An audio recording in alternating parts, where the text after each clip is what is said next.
This weekend, Edmonton and the region saw historic rainfall.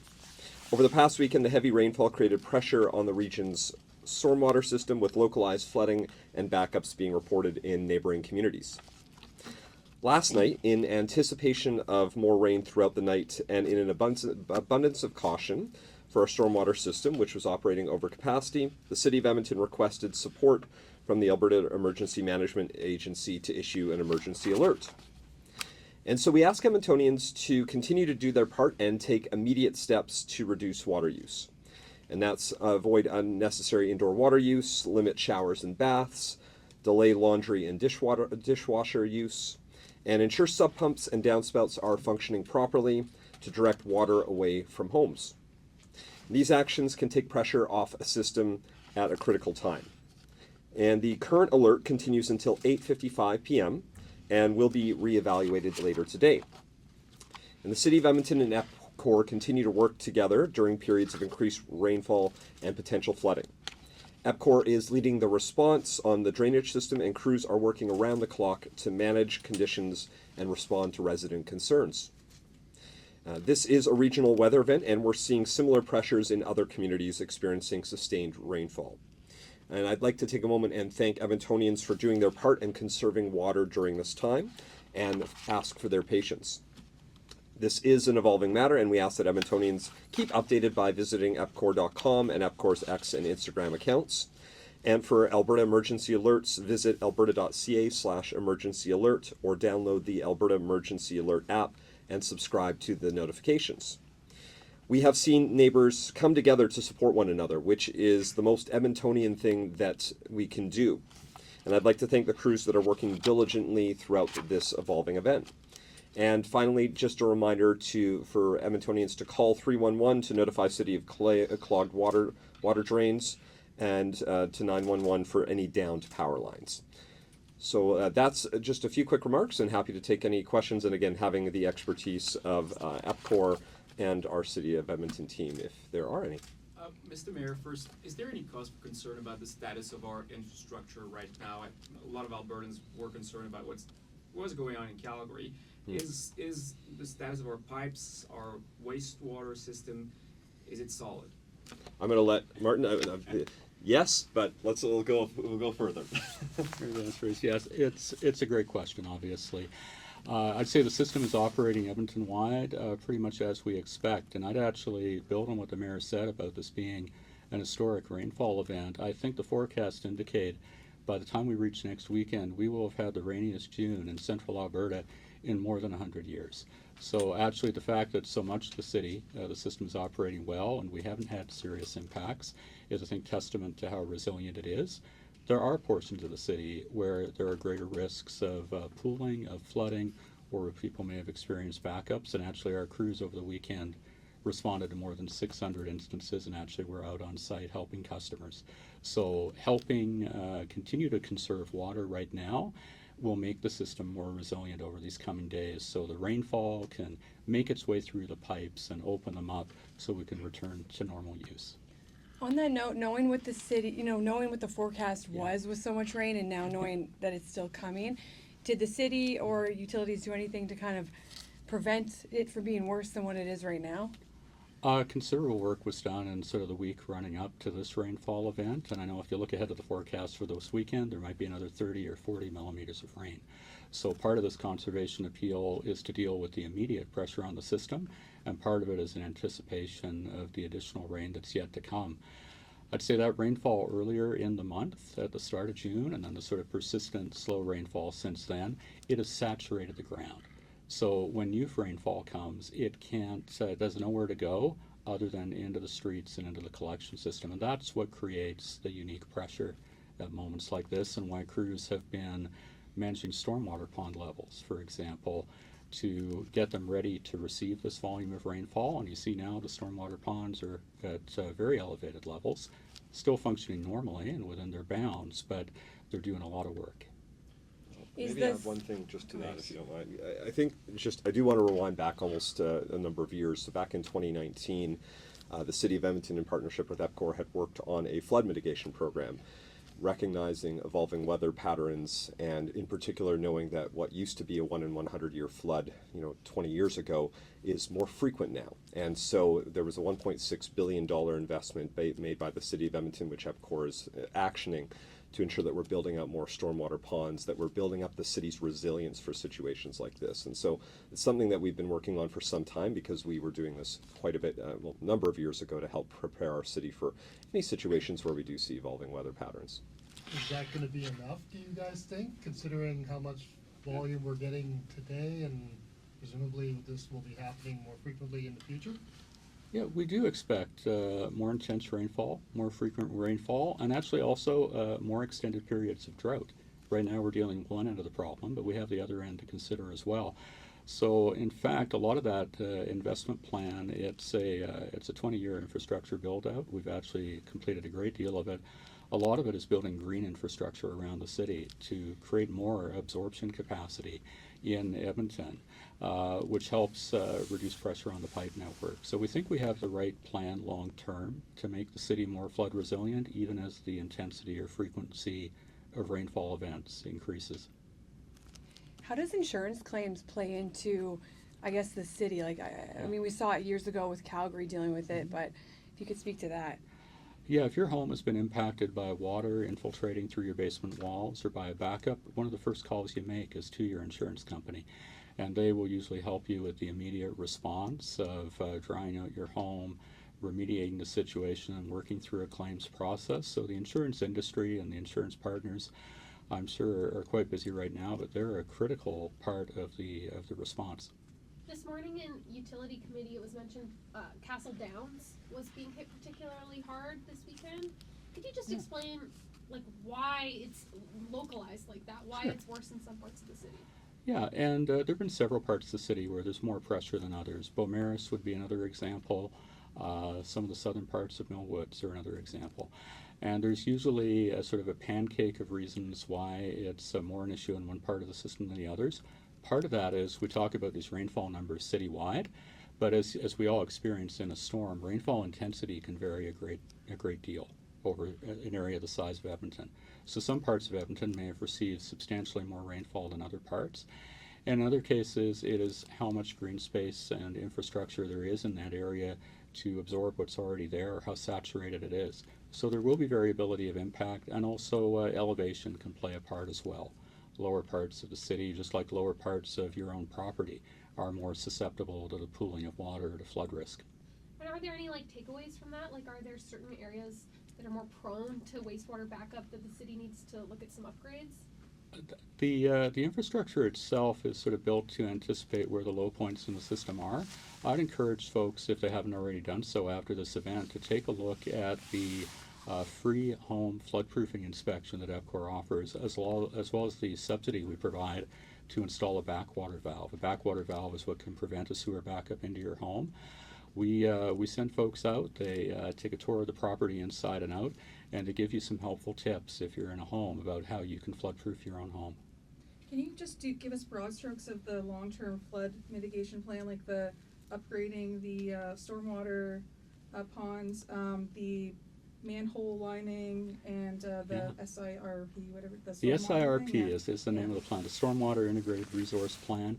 It's actually got 5 components to it, and this probably isn't the right place to go through all 5 in detail. But it is about slowing the entry of stormwater into the system. So, for example, building out more dry ponds, building out more stormwater ponds, and green infrastructure like low-impact development.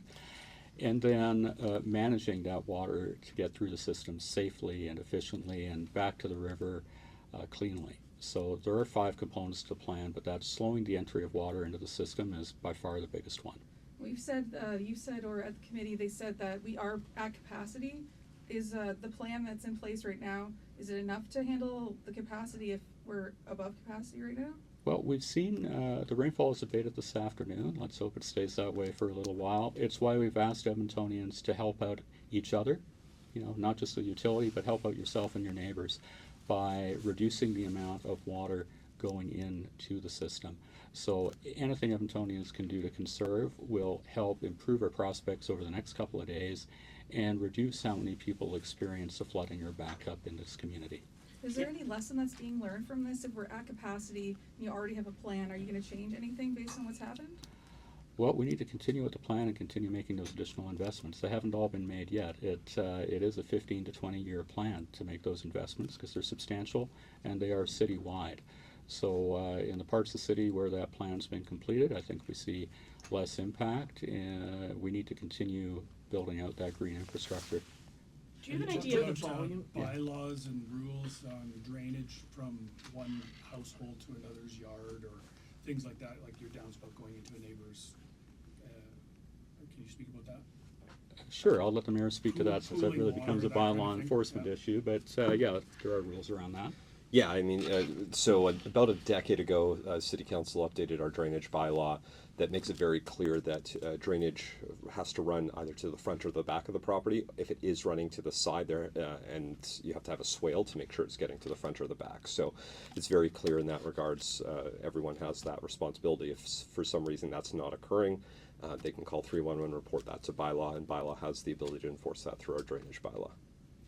Just to get back on Lauren's point earlier, how close are we to full capacity or to the red zone? And go back of what happened in Calgary the last few months. Sure, what happened in Calgary is a little different because it was actually on the water delivery side, But the how close are infrastructure we issue, to right? breaking point, for example? Yeah, no, I think if, the reason we've made the conservation appeal is there is definitely enough room for us all to chip in and do our part and to have the system continue to be resilient. Again, on a citywide basis, the vast majority of the city has not been impacted by flooding and people's properties are intact. We want to keep it that way. So the system is, near capacity. We want to be sure we can take individual actions to help out our neighbors and not push it over capacity. But what happens if Edmontonians say, forget that, I'm gonna keep flushing the toilet, I'm gonna run the dishwasher, I'm gonna do my laundry? What happens then? We had an incident about 3 years ago with the Yale Smith water treatment plant where we had to issue a conservation appeal. And our data showed, and the experience during the event was more than 80% of Edmontonians participated in that conservation appeal, and they cut water use by about 10%. I am 100% confident that Edmontonians have the spirit of helping out their neighbors and helping out themselves to reduce flood risk by conserving water. But what if they don't? We will cross that bridge, which I don't believe we will have to cross because I believe in my fellow Edmontonians. But I'll just take for a this. warning, I'll like, just- what does that look yeah. like if it does happen, so they Well, have an idea of what the risk is? Well, I want to echo one point, and then we can talk about sort of what would happen. But I mean, I do think it is worth repeating that in the rare circumstances where this has happened in my time on council, every time Edmontonians have stepped up. So I see no reason why that wouldn't occur this time around. I've already had people who have replied to our social media posts saying, yeah, we're doing our part. We're going to hold off on laundry. We're going to hold off on these things. This is meant as a precaution to be thoughtful and to be taking care of one another. So I don't think, I get why we asked the question, but I also want to say that I've never seen it otherwise, that Edmontonians have chosen to not chip in and support one another. Can we really say that we're prepared for big events like this if we're relying on people to not flush the toilet at some point? Well, again, this is an event that hasn't occurred in more than 100 years. So I think we have to calibrate the size of the system and the nature of how we respond to them to how frequently they occur. No one, of course, can afford to build infrastructure. We can't afford as customers to pay for infrastructure that's sized to deal with every possible eventuality. At some point, actually, it might be more efficient for us all to chip in and reduce water use for a couple of days rather than increase the size of the system by 20 or 30%. So those are the kind of factors that go into prudent planning because we're, of course, all concerned about having a reasonable, affordable utility bill. And if there's a chance for us to pitch in and help out, and that helps keep the size of the system under control, that's a good way to do it. And I think to the fair question about risk and what would happen if we don't. I mean, the real risk is that in pockets of the city we have an increased incidence of sewer backups, whether it's in areas with combined system or otherwise. And could that happen into your own home? It could. Could it happen to your neighbor's home? And you care about what happens to your neighbor? It could. So to reduce the risk of sewer backup and reduce the risk of backups into the street, the best thing we can do is conserve water for a couple of days. Have any noticeable issues come up in infills, new builds, specifically 6 or 8 plexes, They're obviously, I have seen some that their spouts are kind of in the middle, and obviously you're dealing with way more people on a smaller property. Sure. I think on a citywide basis, I can speak to, one situation here or there. I'd say overall, when we look at the whole system, the kind of impacts we're looking at tend to be at a neighborhood level, and they're to do, as I say, to factors like more intense rainfall in some part of the city than others, more presence of absorption or more absorptive capacity in some areas. And those factors seem to be a larger influence on what's occurring because it's happening more at a neighborhood level. Sorry, And we just have maybe- time for 2 more questions yeah. after Mayor. Yeah, just to quickly jump in on that, I just want to go back to, if you remember, during the public hearing back in October 2023, there was that question around, as we're densifying as a city, what does that mean for utility infrastructure? And you'll remember that we actually had Epcor representatives present who have done that monitoring, because what we've seen over the last 50 years in our mature neighborhoods is the population has dropped substantially in almost all of our mature neighborhoods. And at the same time, the efficiency of the fixtures that we have, so toilets and dishwashers and all those appliances, has significantly increased. So there's a lot of capacity in our system in most of our mature neighborhoods. And the other piece to the puzzle is why we're doing the work dated back in 2019 of our citywide flood mitigation work. But we have a lot of capacity in the system. That was something that Epcor shared when we had that public hearing.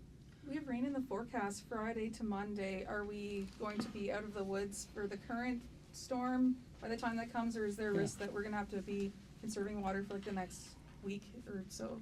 Our process during these emergency events is we have stood up a storm operations center in our water utility, and we assess several times a day whether the conservation appeal needs to continue and where in the city we need to respond. So we'll make a call later today about whether to continue the conservation appeal another day. My money would say that's highly likely, given the current state.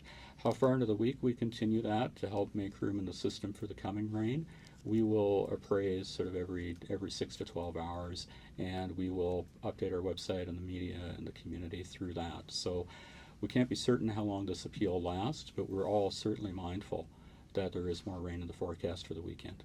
There was mention this morning at the utility committee about E.L. Smith and Rossdale water treatment plants. So Yes. a lot of mitigation work is being put in there in case of high water. Now, given that, this rainfall could happen here, it could happen upriver, has this kind of prompted any sort of desire to accelerate that work to, potentially mitigate a Absolutely. snapping? No, that's a great question, and it goes to another aspect of rain events, whether they're here or upstream, which is river flooding, right? Which at this point is impacting trails and community amenities and the creeks. But we are in the middle of actually building multi-year flood barrier protections at both water treatment plants, as you said, at E.L. Smith and at Rossdale. They are on track to be completed in 2027. They went through extensive community and Indigenous consultation. And the intention there is to make sure that during a river flood event, which is a little different than citywide overland water pooling, that the water plants are protected during high water, and that they can come back online quite quickly.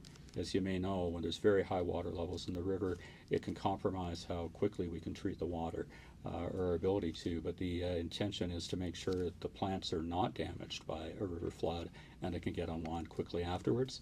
Today, during this event, which is really a citywide rainfall event, the water plants are operating completely as normal.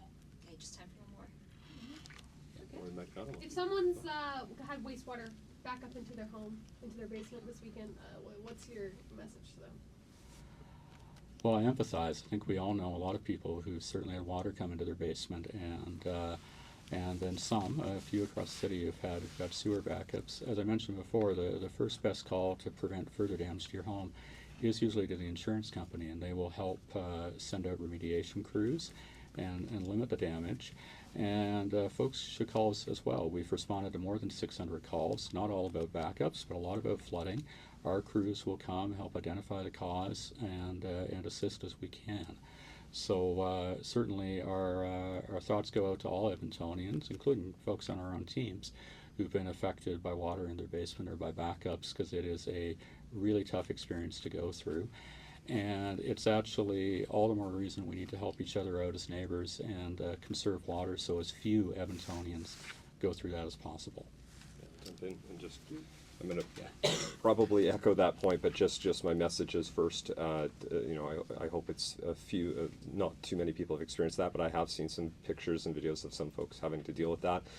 And so making sure that as Edmontonians we're looking out for one another, so that is checking in with your neighbors, seeing if you can help them if somebody is going through that, and then more broadly making sure that we're taking the actions over this next while to conserve water, to help support our neighbors, because that's what we need to do at a time like this. It's important to take those steps. And then once we get through this event, I think Martin mentioned it earlier, but folks can contact Epcor to have that proactive look at their properties and looking at different ways to help make sure they're protected in the future. Mayor Knack, this is just coming in now. I just wanted to know if you knew anything about the boats and the docks at Laurier Park potentially coming dislodged, and apparently fire was monitoring it floating down the river. And I don't. I'm just checking to see if Craig McEwen has heard anything yet. you heard anything about We have. There's a number of infrastructure issues that we're working through right now. So that is one of them. There's been instances where we've had to close pedestrian bridges due to erosion. There's localized flooding. We're working closely with our partners in Epcor. This is something we've been preparing for quite some time. We've had to close lanes of traffic, clear drainage pipes, looking at different infrastructure across the city. So that is one of them that we're recently aware of, and we're assessing, whether it's turf that slid in certain areas or not, assessing the impacts, and doing everything we can to make sure that public safety is paramount. I'm not sure if, how much you know about this, but obviously uncommon. Can you just kind of talk about how those are secured in there for people who are wondering how a dock just kind of floats away with all its boats? You know what? I wouldn't be able to speak to the particulars of how that dock is Sure. secured. Sorry. Okay.